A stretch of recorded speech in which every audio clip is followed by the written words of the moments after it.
accounts receivable, and accounts payable. So every time you hear about financial instruments, there's simply a situation where, first of all, how did we define a contract? Let's start by by an asset. How do you define an asset? So that we can get the definition from the asset. Yes? We defined an asset using some various items, or rather from various things to consider. The first item we consider is measured reliably. The other thing we are considering when defining any asset of whatever nature, we are also considering control. And lastly, we are considering lead to cash inflows into the fund. This is what we have. And when we know financial instruments is divided into two, it can either be an asset or a liability from the definition that we have. So if it is an asset, it is somehow, it must fit into this definition that you have, that you must have an item that it has to be measured reliably. You need, the entity has to have control, and its use is going to lead to cash inflow. The only other term we are adding here is the word contract. That's the new term that we are adding when we'll be defining what is an asset, what is a financial instrument. The moment imeongeza jina financial instrument, financial asset, the word contract now has to be somehow into that statement. So let's define the word financial asset. Financial asset. Financial asset.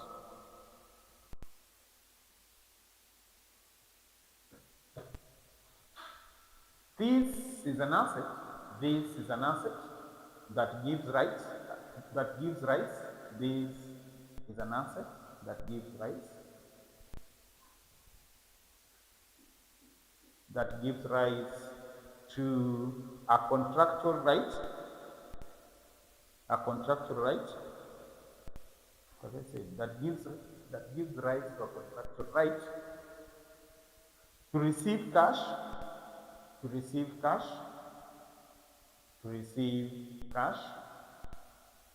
or other financial instruments, that is potentially favorable. Financial instruments that is potentially favorable.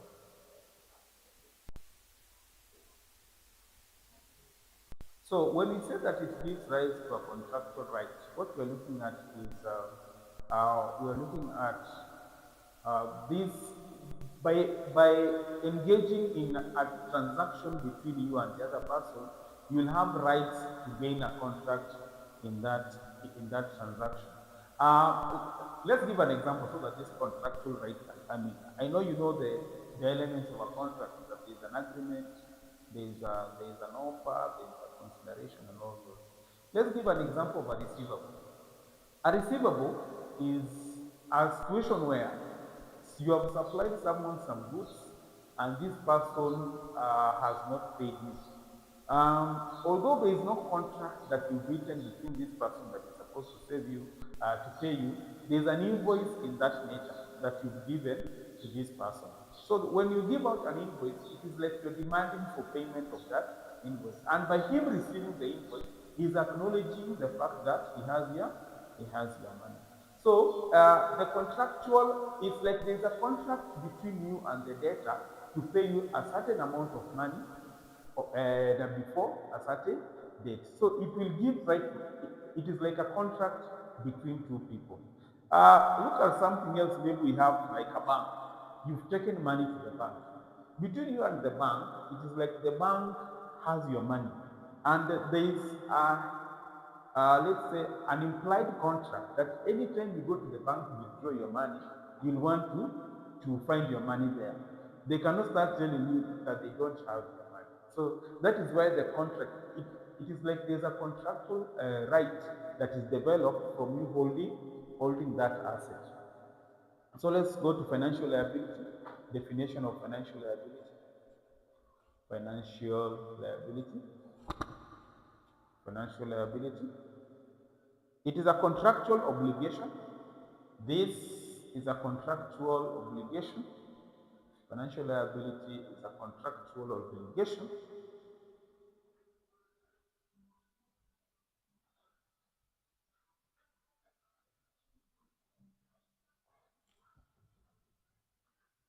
To deliver cash or another asset, to deliver cash or another asset,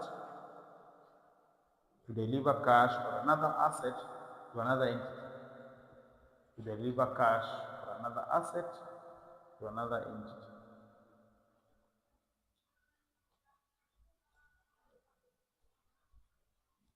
To deliver cash or another asset to another entity.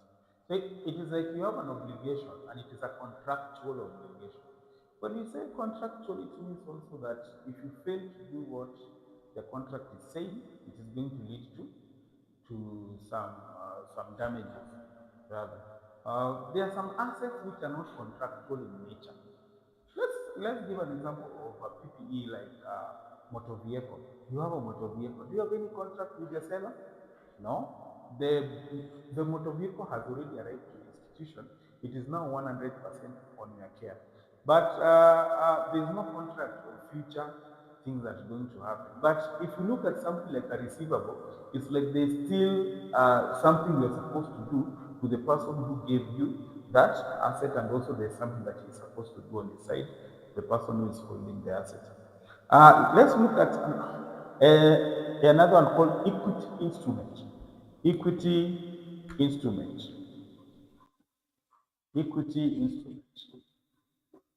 Equity instrument. Equity instrument.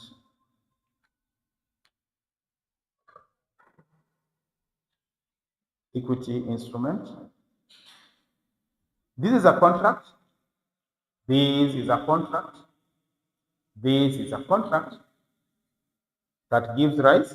Well, we're going to look at all those topics as all those definitions.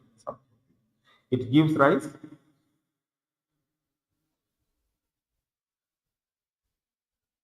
Sorry, not gives it. Gives evidence. Gives evidence, not it. Gives evidence to essential interest in the asset.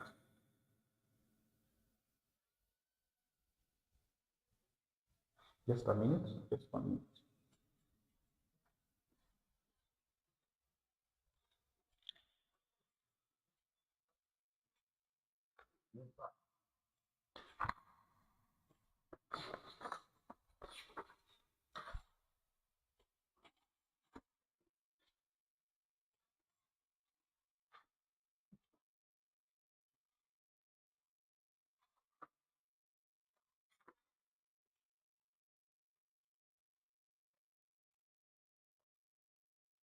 To maximum essential interest in the entity, in the asset of the entity after deducting all liabilities. After deducting all liabilities. Then now I can explain all those things, right? After deducting all liabilities. So when you hear the word equity instrument, this is what equity instrument means. Hata nitumie whatever we planned before. We have two portions. We have equity and liability. Equity kwa tunaandika hapa issues, ordinary shares, kwa tunaandika all those stuff. Then we have non-current liabilities, and then we have current liabilities. Now, equity liability is a situation where, let's say you've been given an non-current liability. Let's say you have debentures in an non-current liability. Then you are told on settlement of these debentures, there is a probability that these debentures may be converted into ordinary shares. So the mixture of a financial instrument where it can be an non-current liability on its settlement, and also there's a probability of it being converted into ordinary shares.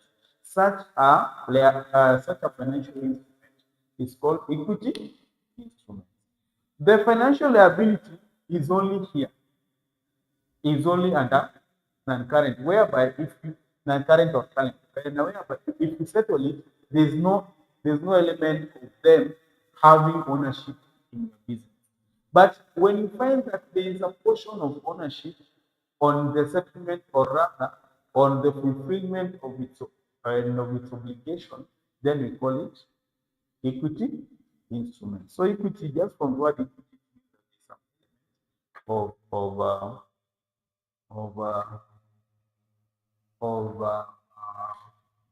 an ownership of the company after fulfillment. So we start with assets, classification of financial classification of financial assets, classification of financial assets.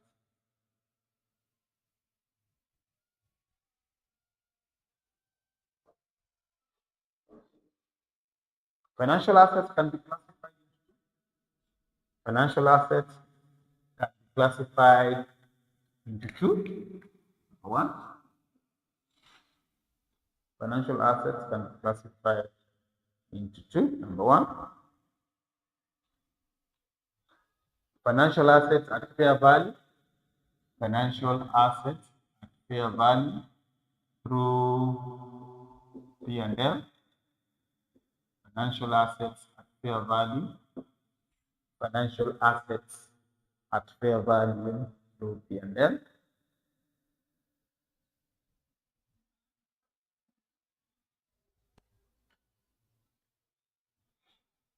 Okay. It includes any financial asset. It includes any financial asset. It includes any financial asset. Includes any financial asset held for trading purposes. Held for trading purposes. Held for trading purposes. Now, this is what it means. Let's say you have shares. Let me first explain this. You have financial assets and financial assets.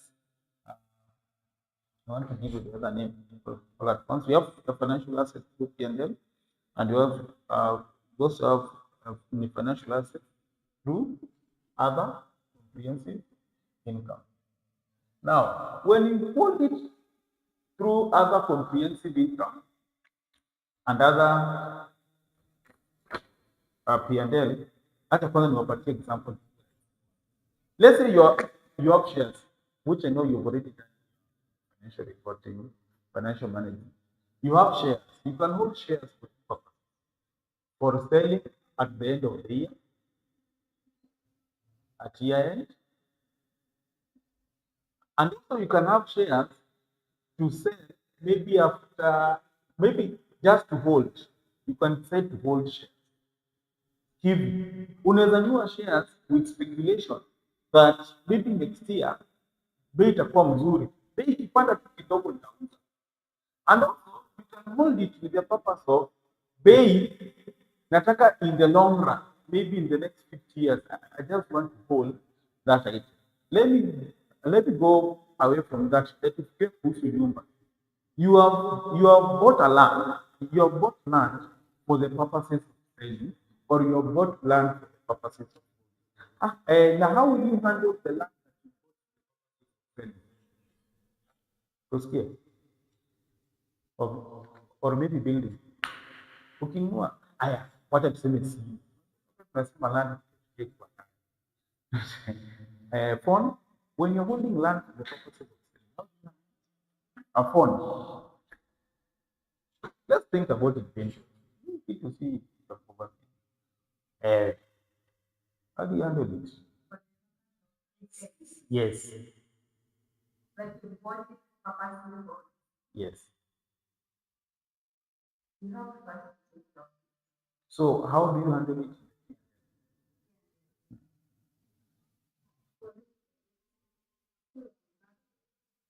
Yes, that is in the SFP. Yes.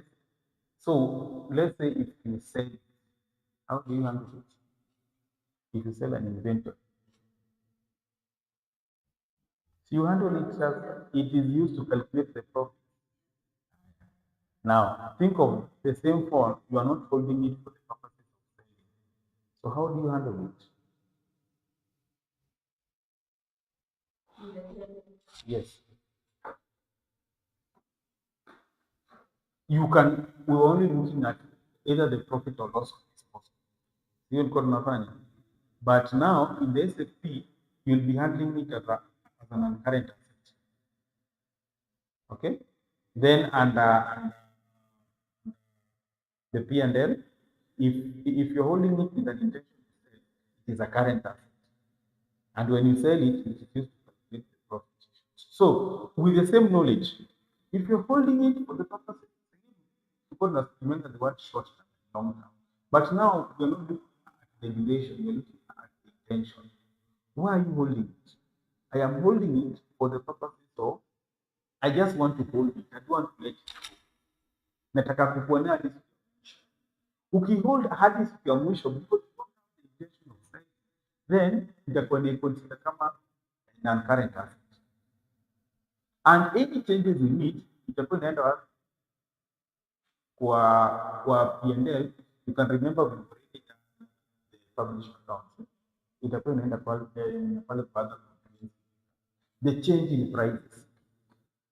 Juu kila mwaka kutakuwa na changes in prices. Now, if you are holding it with the purpose of selling, it means that I am only holding it as the same way I view inventory. So if it is the same way I view inventory, then it will appear as a current asset. And also, any changes in prices nitaipeleka nitaipeleka kwa other income. Si rahisi hivyo kwa understand. So sorry. Aya, sawa. Sijui mko mmeandika nini? So you're holding them for trading purposes, okay? So you are holding them for the normal purposes of trading. Your intention is to the moment you start holding it, your intention is to do what? Is to dispose it. That is what we mean by for trading purposes. So now we move to initial measurement. You can remember the things that we said we're going to handle. We have measurement, or rather, measurement goes hand in hand with recognition. Measurement. We start with recognition, measurement, then you go to disclosure, and then the recognition. Right now, from the definition, has already told us how do you recognize financial assets through P&L, held at fair value through. You recognize it because you are holding it for the purpose of trading. That is recognition. Then we have measurement. So how do you hold it if you are holding it for the purpose of trading? So let's go to measurement. And let's say we start with initial measurement. Initial measurement means in the first year, or rather on the first day that you hold it. How will you handle initial measurement? They are initially measured at fair value. They are initially measured at fair value. They are initially measured at fair value, which is normally, which is normally, which is normally, which is normally cost incurred, which is normally cost incurred, excluding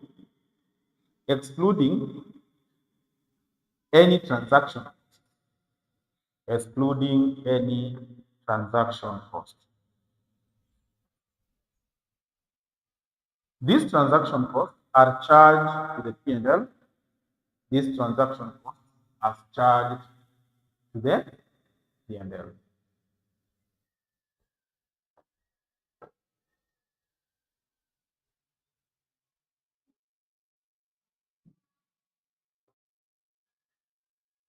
So there we are okay. That it is at fair fair value. Okay, subsequent recognition, subsequent recognition, subsequent recognition.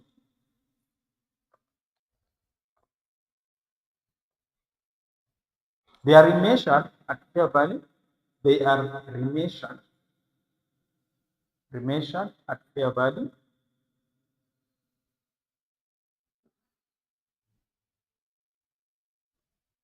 At the end of each financial reporting year, at the end of each financial reporting year, at the end of each financial reporting year,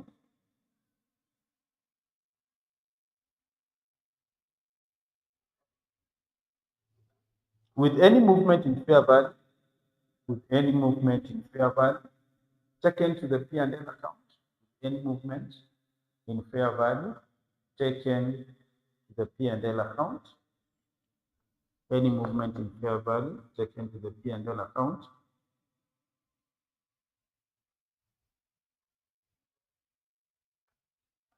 in the year at which, in the year at which it was held, in the year in which it was held. So let me explain. So let's say at the beginning of the year, you purchase these shares. Maybe you purchase shares at 20 shillings.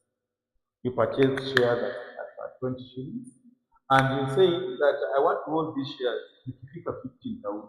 Okay? So you purchase them on 1st January 2024. Then your year ends on 31st December 2024. In the year 31st December, because you are holding them with an intention of selling, but at the end of this year, they are still at 40, let's say at 35 shillings. At 35 shillings. What will happen? There is that movement.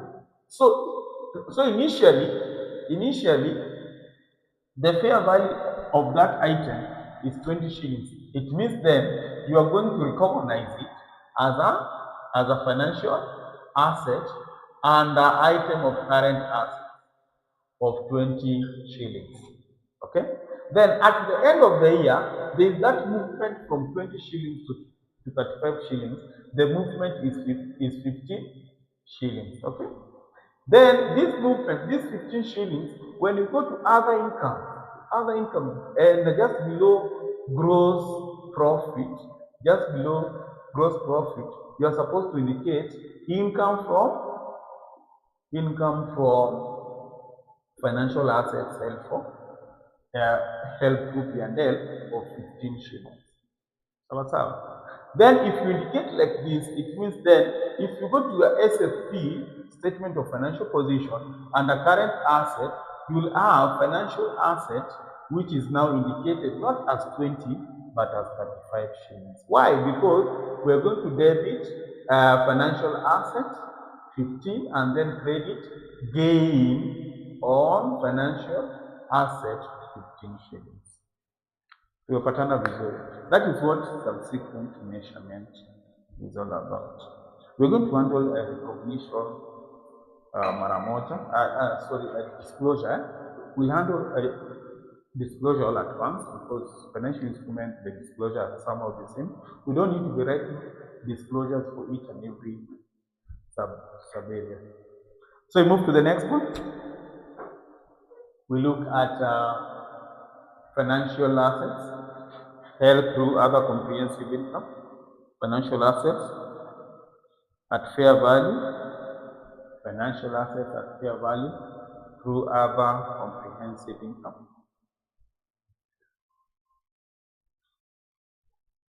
Financial assets at fair value through other comprehensive income.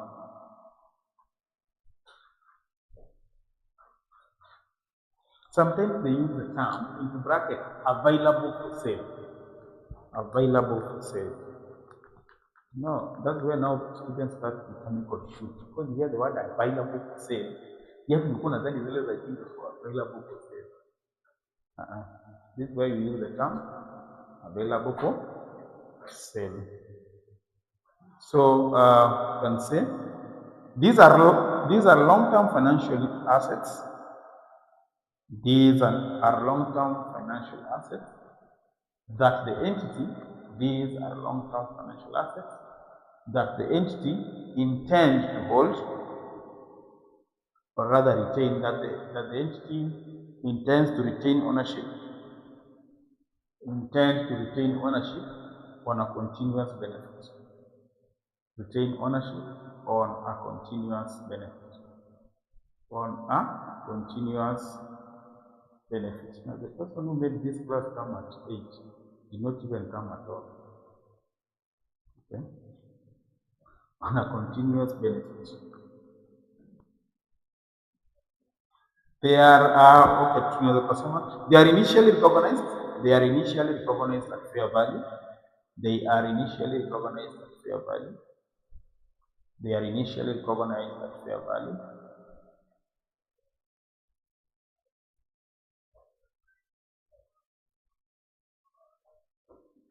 Including the costs. Now here there is a little bit difference. Including the cost associated with its purchase. Initially, we say the cost associated, any other subsequent cost will be handled in the P&L as an expense. But here, any cost associated with this purchase is included in the fair value of that item, including any cost associated with this purchase. By the way, you see here, let me just mention something. Here, there is something called amortization. Amortize. Here, we will normally amortize it, but here we are going to use fair value. We are going to see how to do it. I think to pick up. Let me not jumpstart the gun. We are going to look at the difference between the two. Okay. Subsequently,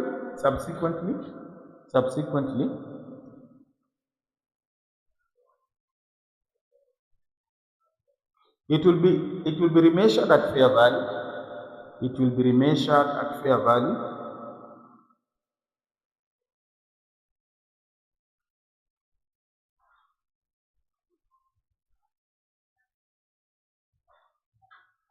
Fair value with any movement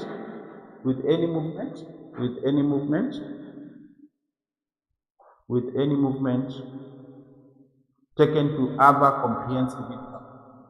Any movement taken to other comprehensive income. Now remember, I say fair value is dependent on who is talking. It can mean very many things.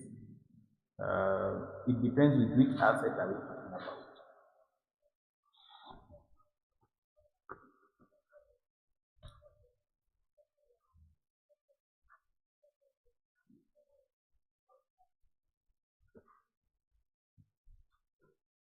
Andika hapo NB. All equity investments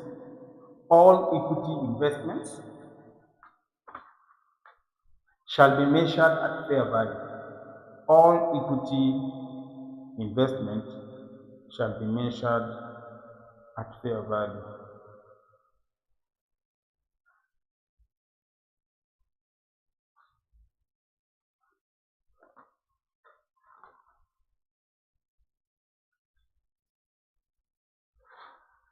Now, I told you fair value depends on who is talking.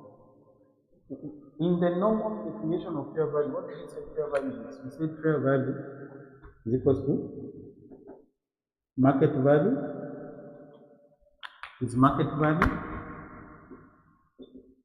minus cost of sales. This is the major definition that we have. But nimesema fair value depends on who is actually talking and how do you calculate fair value. When we are looking at IFRS 9, we will mirror something else called IPSAS 41. We are going to mirror it and we'll see what IPSAS 41 is talking about, because remember, hakuna time ya kusoma IPSAS na the short time. Every time we'll be reading IFRS, tutakuwa tunaguza kwa IPSAS kidogo, and we'll only be looking at the difference between the two. There is a very slight difference between IPSAS na IFRS, which majorly is coming because of the intention. The intention of the government is to service delivery. The intention of a normal business entity is what? is to make profits. That those two differences have brought some changes in it, because some companies, some government entities may not be holding the financial instruments for the purpose of getting a profit. They'll be holding it for service delivery. So in such a circumstance, how do you account for it? Let me look at something, just something to wrap the book.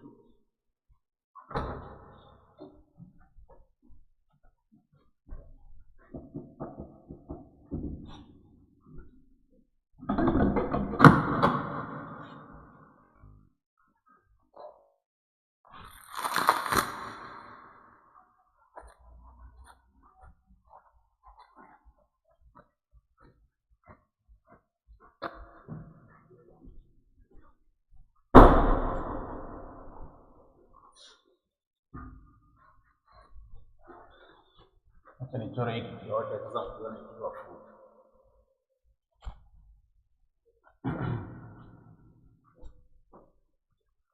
Niweke ikuwe simple kabisa.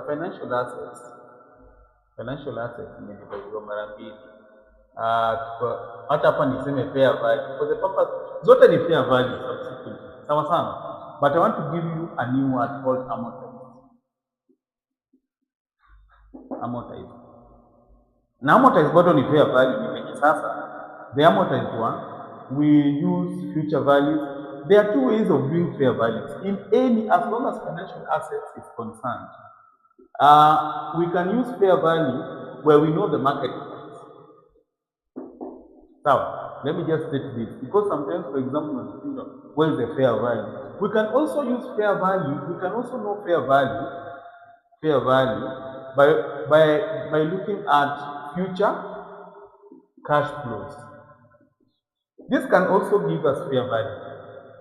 The two. When we talk about the market price, it will be given by the examiner. What is the market price? But if the market price is not there, what do we go for? Future cash flows. How will you know future cash flows? Either in or out. Tutaangalia in, okay? And let me give an example of a loan. And we look at the present value of future cash flows in FM. I think this is something close to that. Present value of future cash flows. This one is also a fair value. So when we look at fair value in the context of amortized nasemanga ndio tunataka kuiseparate fair value, but technically subsequently all financial assets subsequently are measured at fair value. But because this one we already know the market price, hii tunajonga market price yake, but this one we use amortized cost. Okay, amortized is where mnaweza kumbuka tukiwa kuhusu amortization of current assets, of non-current assets. It is I want to look at the easiest definition that can have amortization in it. Ni kitu inaenda ikidepreciate. Sawa, inaenda ikilose value as we proceed, either up or down. But what amortized means that there is loss of some value from its use. It is the same way as depreciation. And that's why when we're looking at a non-current asset, we normally use the term amortized cost and not the term fair value at most times. So, at the moment you hear it is held through OCI, think of amortized.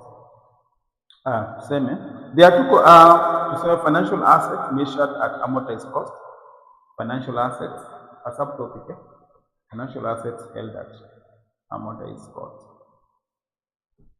Financial assets held at amortized cost.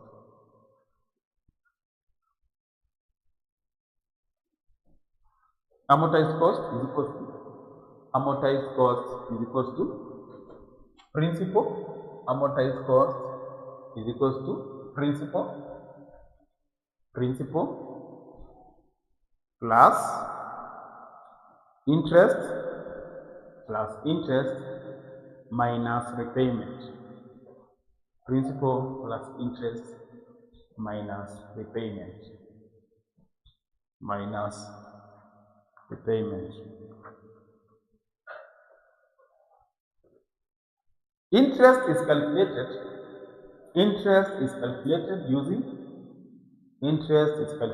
using effective interest rate. Interest is calculated using effective interest rates. Using effective interest rate.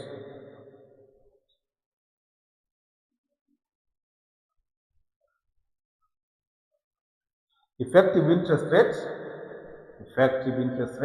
is that rate. Effective interest rate is that rate. I will give an example. Effective interest rate is that rate. This is that rate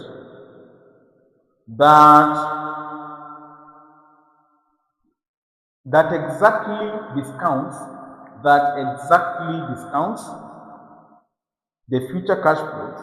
That exactly discounts the future cash flow of a financial instruments.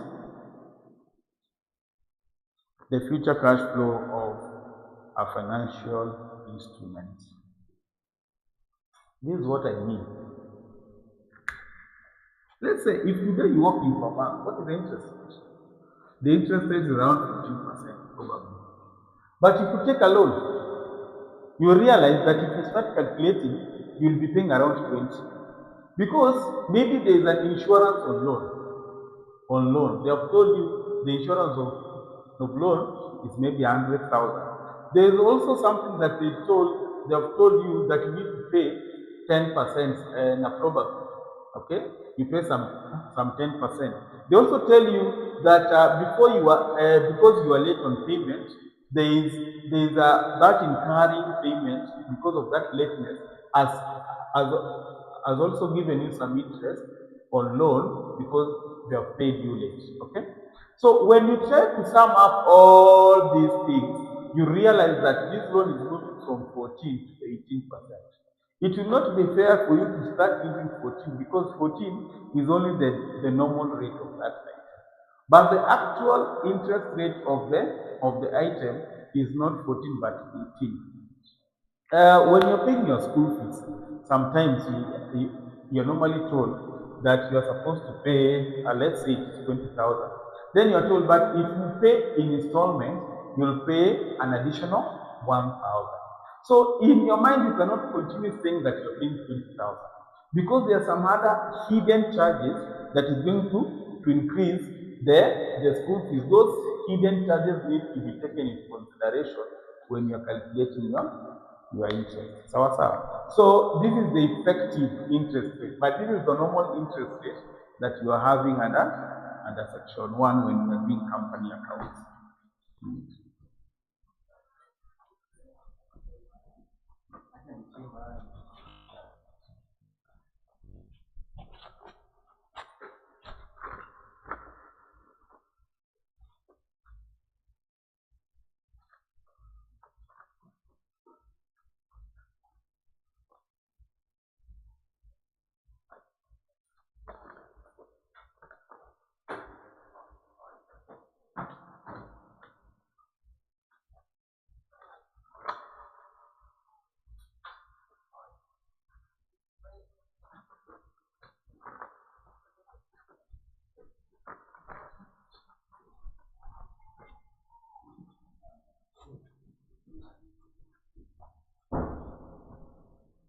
Sawa.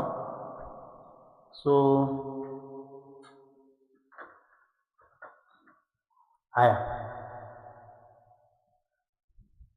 let's write something. Debt instrument, a new sentence. Debt instruments. Debt instruments. Debt instruments.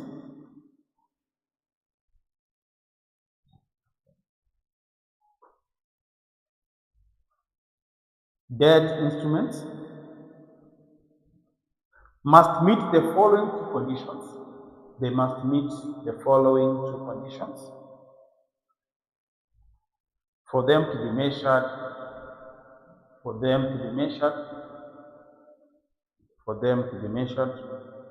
at amortized cost.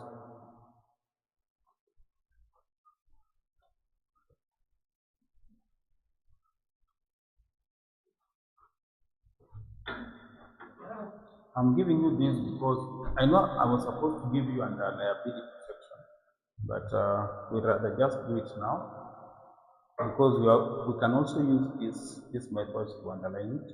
So for you to use amortized cost, what are the conditions? Number one, the objective of the entity must be to hold the financial asset. The objective of the entity must be to hold the financial asset.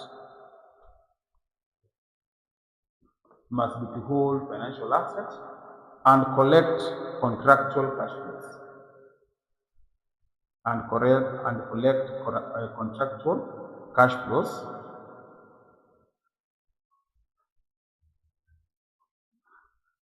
That is what we call business model test. Kuna mtu amekuuliza, that is not indicative, but exam is explain business model test.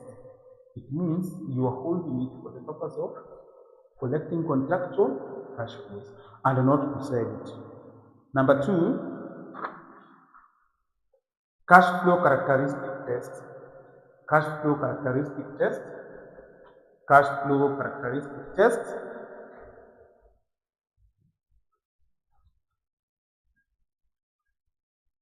The objective of the financial asset is to give rise to cash flows. The objective of the financial asset is to give rise to cash flows, i.e. payment of principal and installments. Payment of principals and installments. So tuko na business model na cash flow model. All of them, those two models will define to us recognition.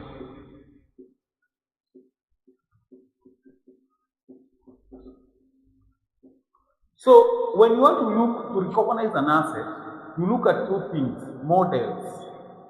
Tuko na two models, business na cash flow. Business model is that you're holding it till maturity. Yani you just want to hold it forever and ever. Sawa sawa. Your intention is not to sell, you want to hold it. Okay? Cash flow, you are holding it for the purpose of the principal and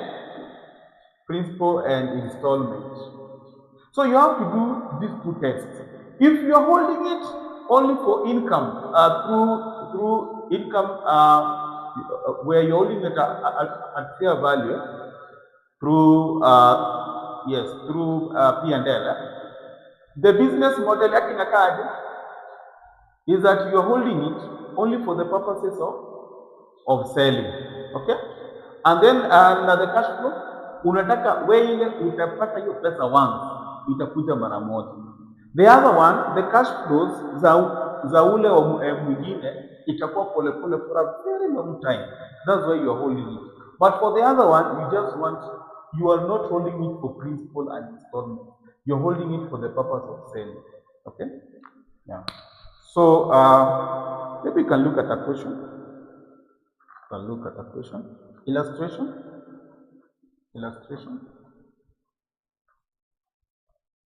On 1st January 2019, ABC Limited, 1st January 2019, ABC Limited purchased a debt instrument. ABC Limited purchased a debt instrument. The instrument is to mature. After 5 years. The instrument is to mature after 5 years at its par value. The instrument is to mature for 5 years at its par value of 1250. At its par value of 1250. It carries an annual interest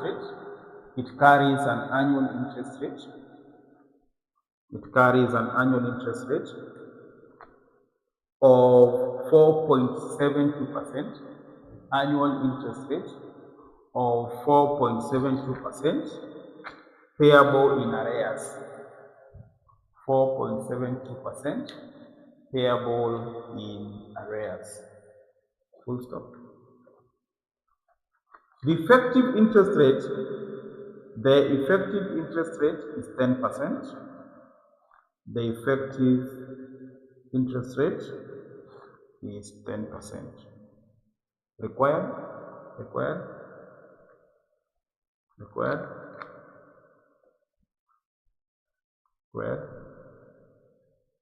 Prepare financial statement extracts. For the 5-year term. Financial statement extracts for the 5-year term.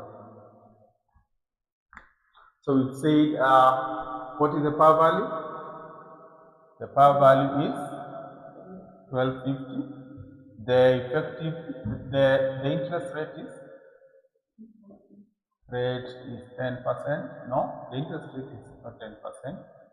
4.72%, and then the effective interest rate is 10%. Then the time,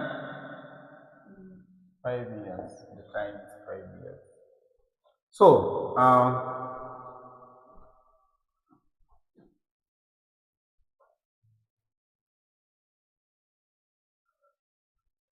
but there sometimes, instead of the term effective interest rate, the examiner can use the term the market rate. So, instead of the term coupon rate, become an interest rate. So, those are terms you are supposed to be used to. When we hear the word coupon rate is the same term as interest rate. When you hear the term market rate, is the same as the term what?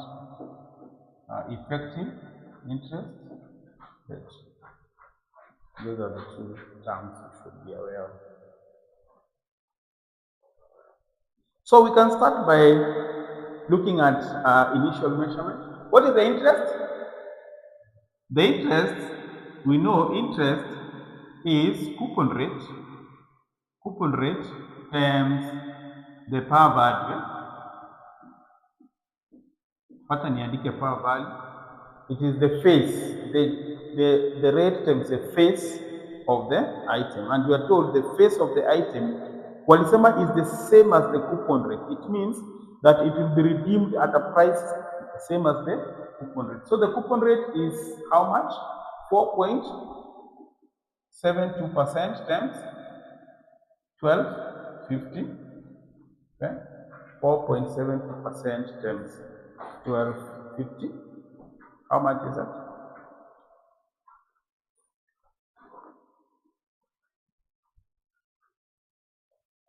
In fact, I should have just, okay, it's okay. 4.72% of 1250.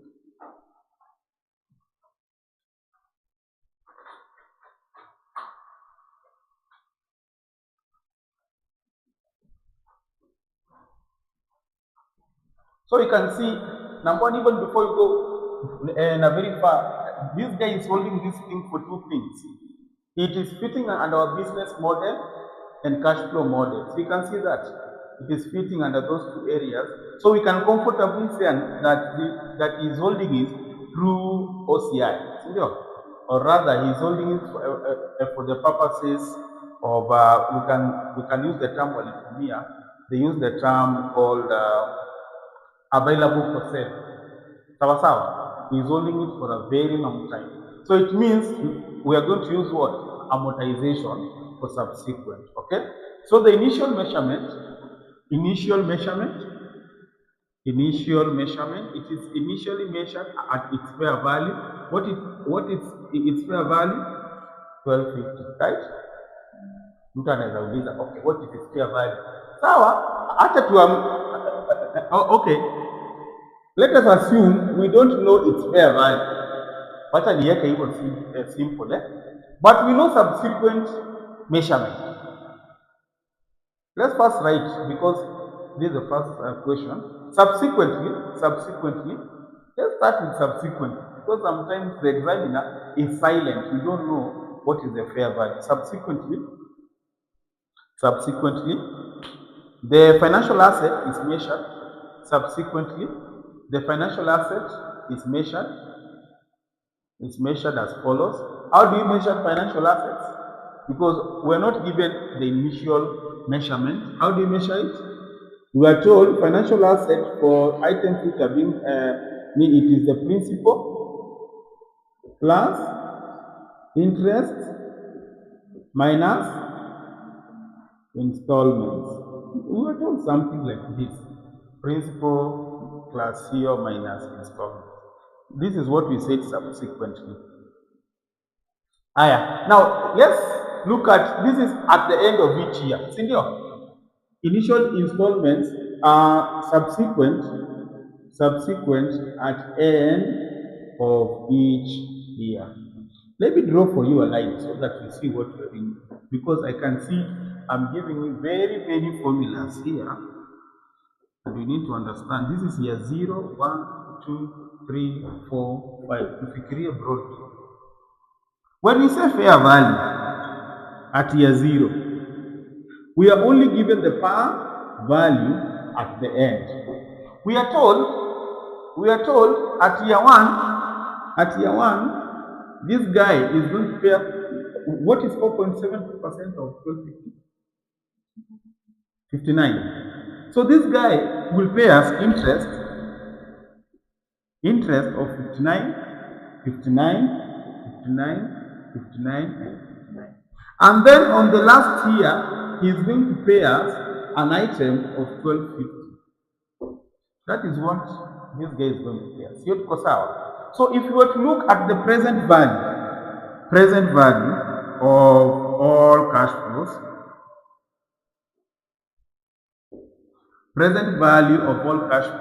what will it be? It will be the present value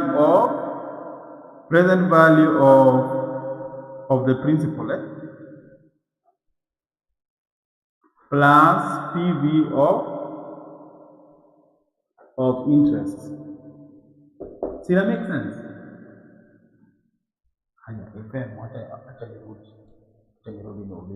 Okay, understand I am assuming those are not these were FM.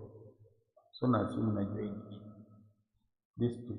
So if I want to know the present value now in year 0, so equality discount.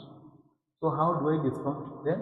Nitakuja niseme the PV, present value interest factor of it is not an asset, it is an asset of 10%, of 5 years, 10%. But how much is it? 1250 plus present value interest factor of an annuity. It is 10%, but 5 years, and the amount is 59. Si kitu kama hiyo? Yes. So utakuja hapa tuseme this is a one-off. So it is how do you do one-off? 1 plus R negative N. Yes, over R. Kama ni moja, hiyo ni kama ni mingi, hiyo kama ni yearly si ile. No, this is all one. See, 1250. This is the one. So this will be 1250 plus 1 plus R negative N over 1. Okay, ni yote 1 minus 1 plus R negative N over R. Yes, 59. Kama hiyo. Something like that, ni hiyo.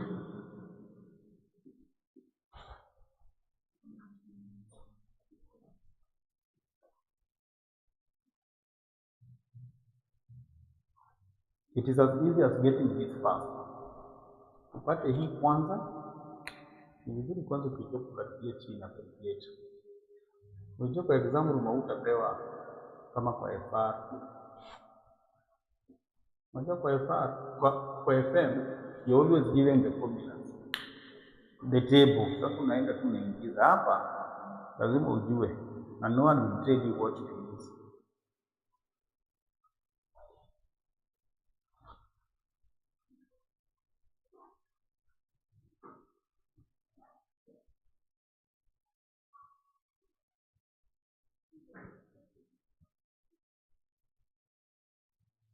So tunatafuta initial measurement.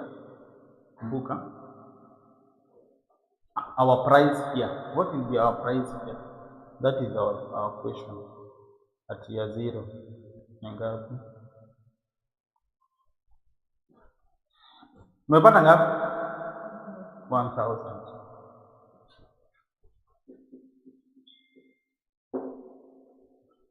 So unaona examiner alikuwa ametupatia per value yake 1250. But if you consider the others utapata inakuja 1000.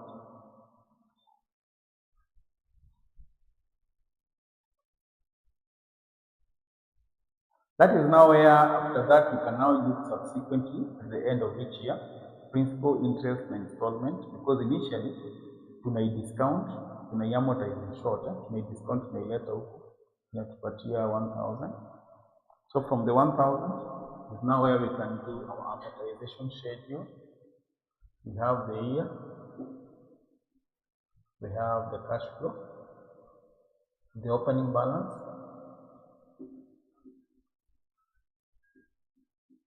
we have the interest, we have the interest. Let me use the interest rate. We have installment paid, then we have closing balance.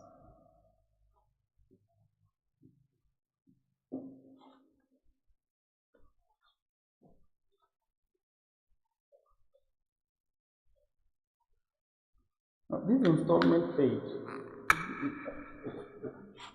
let me use the term effective interest rate. This is 10%. So if this is my A, if this is my A,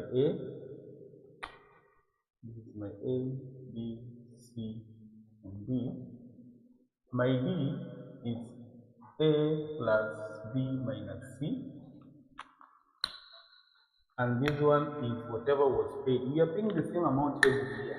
So in the year, which was the first year? 2019, 2020, 2021, 2022, 2023. Those are the 5 years. So what was the value of our initial recognition? 1000. But I know, so my B is A times 10%. A times 10%. So it is A times 10%, which will give us 100. But how much are we paying every year? 59. We're paying 59 every year. So what will be the closing balance? A plus B minus C. 10? 1041. 1041. We look at the second. So the closing balance will be the opening balance of the year 2020, which is 1041. Now we look for 10% of that, will be 104.1. We are still going to pay 59 shillings. Okay? The balance will be 1086.1. Look at the next one, so it means also 1086.1, 108.61. We are still going to pay 59.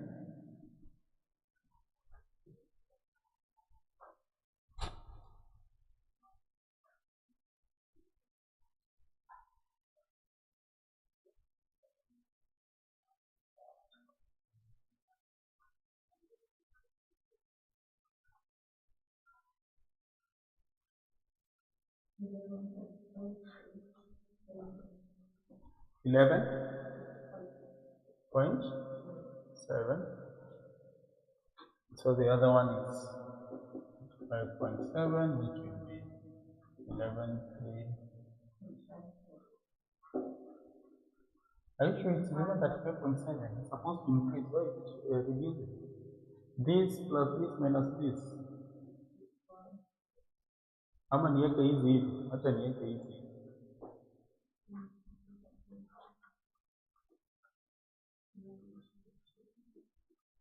Ingapi? Hmm?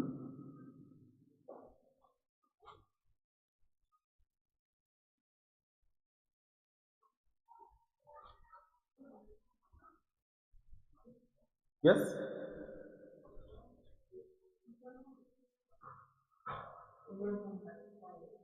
11:35. So this figure was true. Is this figure true? Okay. Oh, 11. Okay. So 59. So the last one here is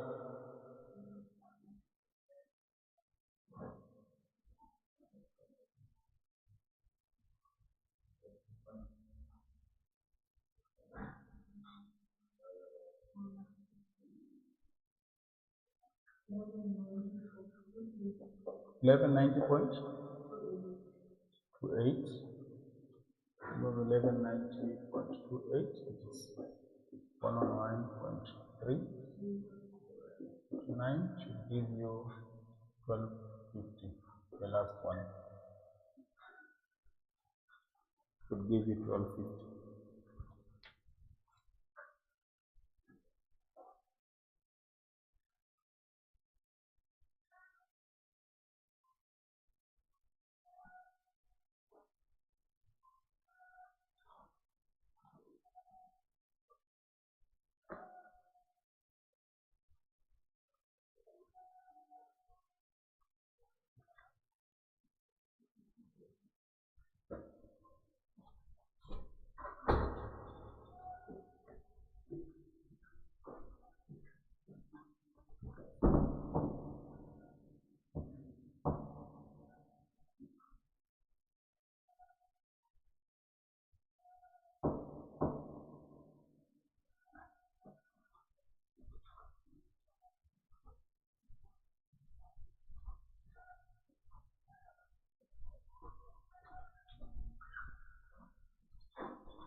Kosawa.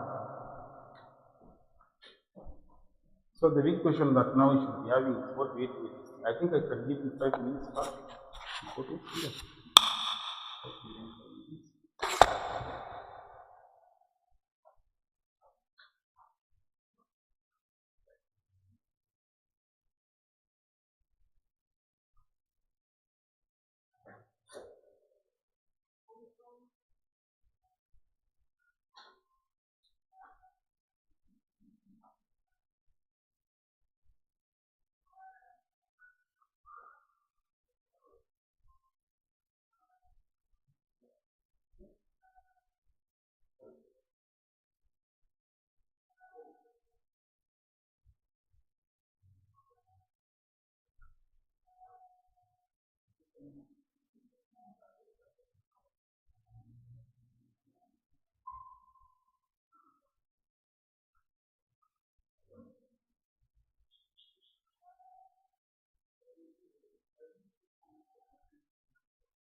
These are the closing balances. So if I was to prepare statement of income, or rather income statement for the year 2019, 2020, 2021, 2022, and 2023. In short, this is what goes to P&L, and this is what goes to SFP. In short, just to make it easy for you. So under expenses, I will have an item of interest. No, this is an asset. So it is going to lead to what? An income. So under other incomes, this is what kind of an asset is this? Other comprehensive income.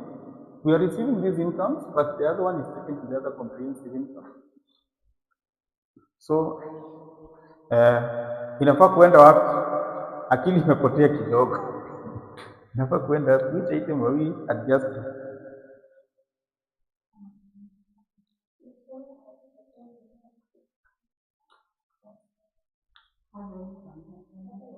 This is supposed to be, is it installment paid or installment received?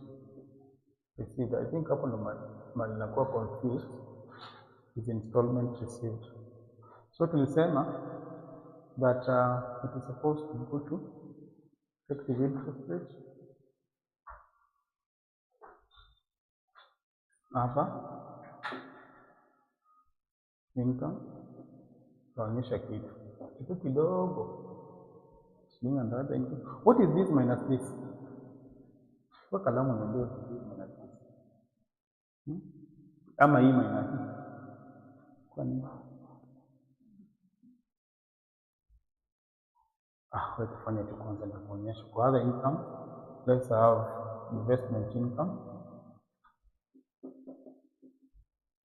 We have 100, 104.1, 108. Taki kucomplicate zaidi hapo. 0.6. Then you have 113.57, 119.3. Okay? Other incomes. It's supposed to be under comprehensive.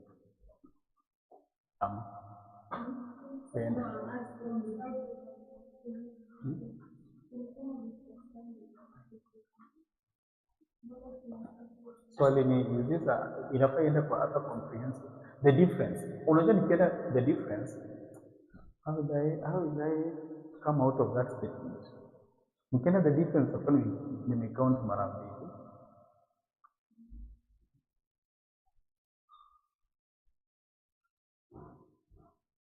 What's the difference between the two? Between those two? Okay, I can decide to have it there. What's the difference?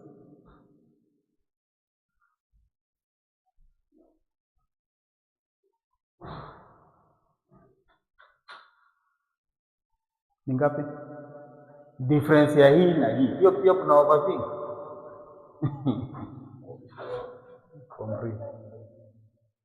Income. Unajua kitu, what I'm trying to show you. Just a minute, Ebu nikosi hapo. Ama hizi course. Haiko online I hope. Iko online? Ebu stop kwanza niambie watu.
after being given a discount of